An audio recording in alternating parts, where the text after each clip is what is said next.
Hey and welcome back to my channel. Today I'm doing my November wrap up. So I only read 7 books this month and I'm going to share them with you now. This month has been crazy busy for me between work and school and the holidays, so I didn't read as much as I normally do.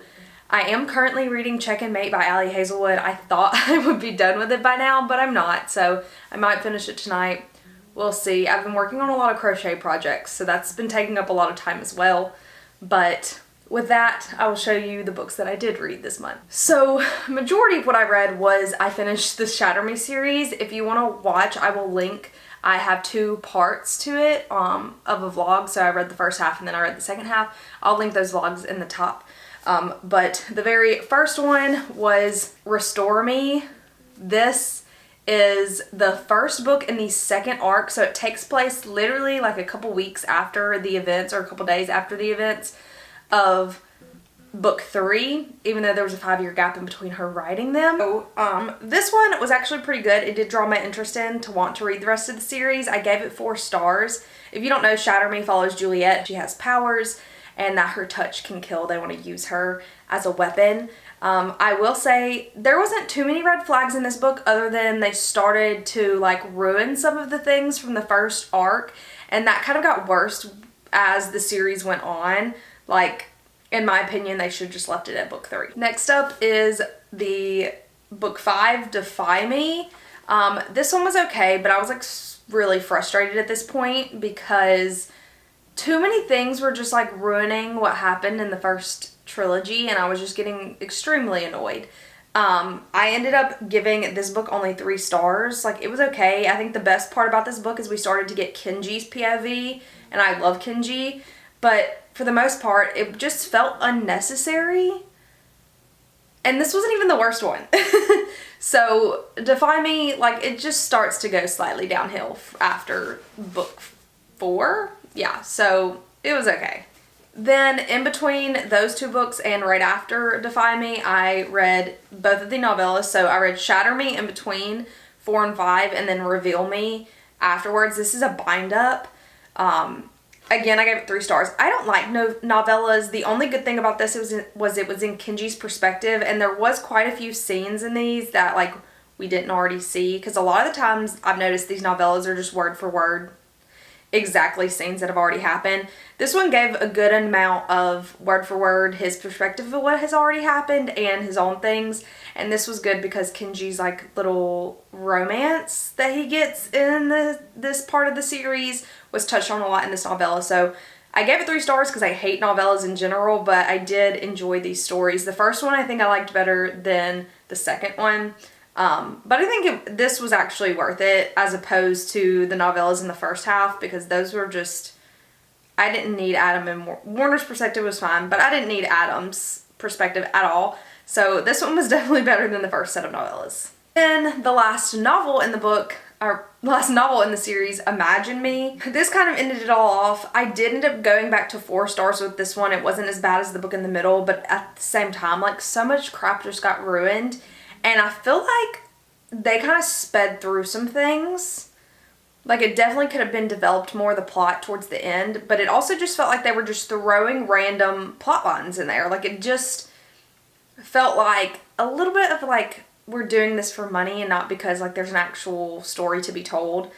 But I still liked this one. Everything gets resolved. I gave it 4 stars, so it is what it is. And then I finished the series off with Believe Me, which is the last novella. This is essentially like, this is all new content, but also it's just like a hee, we're in love, here's our love kind of thing. It was definitely like, could have been an epilogue, honestly, but she already has so many novellas that she put it into a novella format. I gave it 3 stars. Definitely didn't need it. This is the kind of thing that when this is like an epilogue in a book, I skim it because I just can't stand it. Like, I get it, but most of the time I just want to, like, in my head make up the happily ever after, not actually read about it, because my head is normally better than whatever is written. So it was just not needed. Okay, if you love epilogues with happily ever afters, you would probably like this. I gave it 3 stars. I didn't really, it was fine. I think the first 3 books in the Stratemery series are like chef's kiss the best. Like, I literally gave book 3 5 stars. I just don't think the rest of it was necessary. But that's also just my opinion. Next, I read the book, and that everyone has read this month.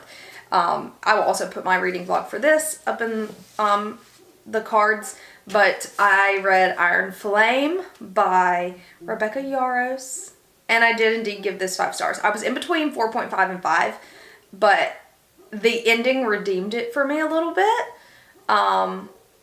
So if you don't already know, for some reason, what Fourth Wing is, our main character, Violet,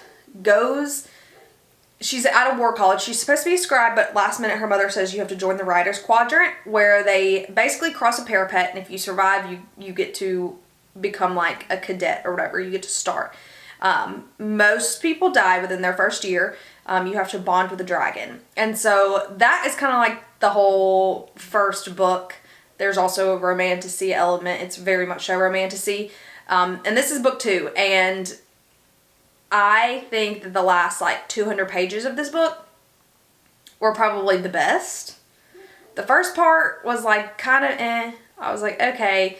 And I really, like, there were some new characters that really irked me. But it was still, like, I flew through this. I loved it so much. I think I literally read it in like 2 days. And that was only because I had like work and things that I had, like things I had to do. If I had had a whole day to just sit down and read it, I probably would have. I definitely loved this one. Thought it was great.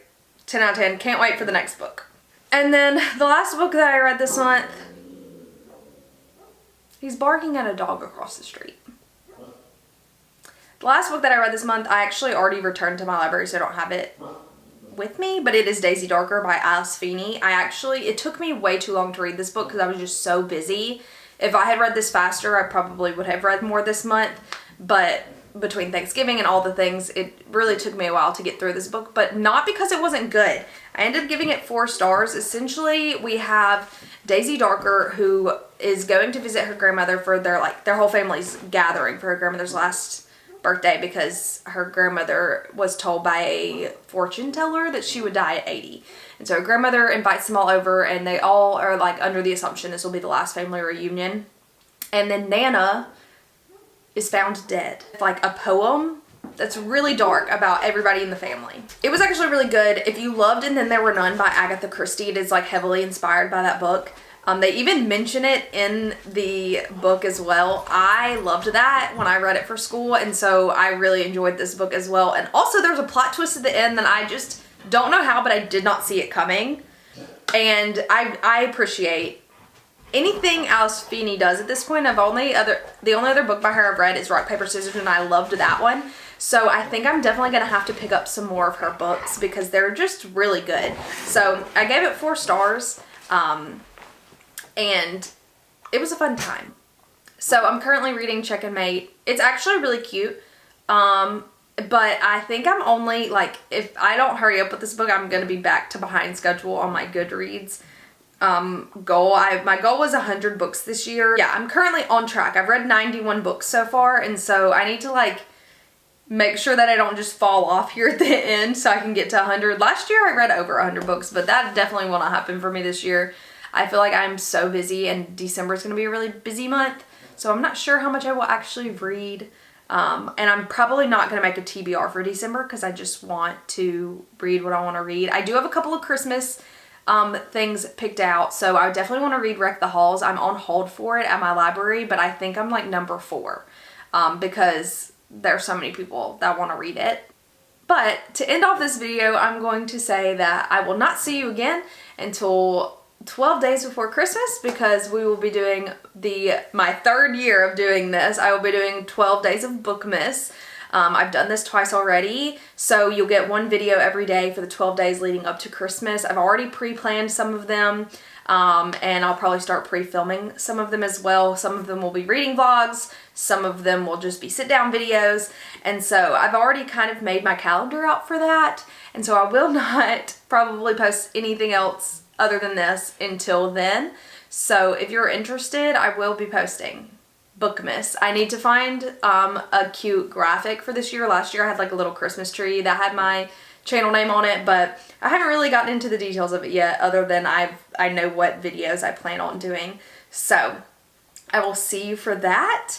Thank you so much for watching, and I will see you in the next one for Bookmas. Bye.